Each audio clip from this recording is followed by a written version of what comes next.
Hola a todos chicos, bienvenidos un día más a un nuevo Unboxing Express Preanálisis donde con vosotros pues abrimos de primeras así rapidito las figuras que voy a analizar próximamente.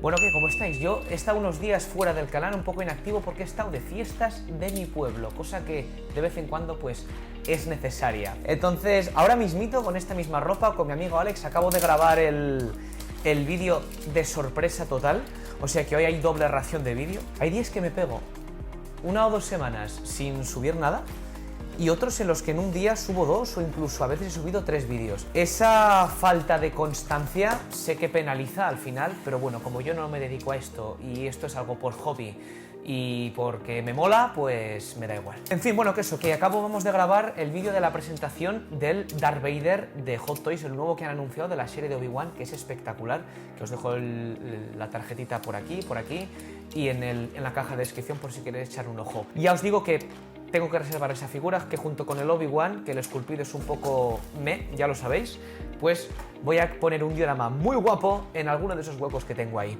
En fin, siguiente figura que voy a analizar, pues nos seguimos quedando en el universo Star Wars, porque se viene el Luke Skywalker, piloto del Imperio Contraataca del 40 aniversario. Una línea de figuras que me encanta, el Darth Vader, el Boba Fett, una pasada, me encantan estas figuras. Y bueno, pues la siguiente que se va a venir es este Luke, que es una figura súper clásica, de un traje súper clásico y de un momento que todos recordamos con muchísimo cariño, ¿no? Entonces, bueno, nada, chicos, sé que hay algunos análisis por ahí de esta figura ya, pero yo como siempre os voy a compartir el análisis lo más detallado posible y con mis apreciaciones y mi punto de vista.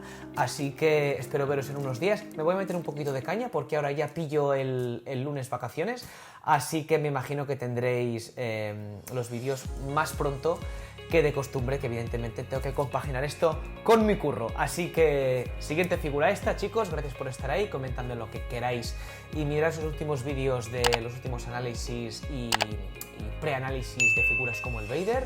Y por mi parte, pues nada más, espero que estéis muy bien y cuidaros mucho. Un beso a todos y que la fuerza os acompañe. Nos vemos pronto.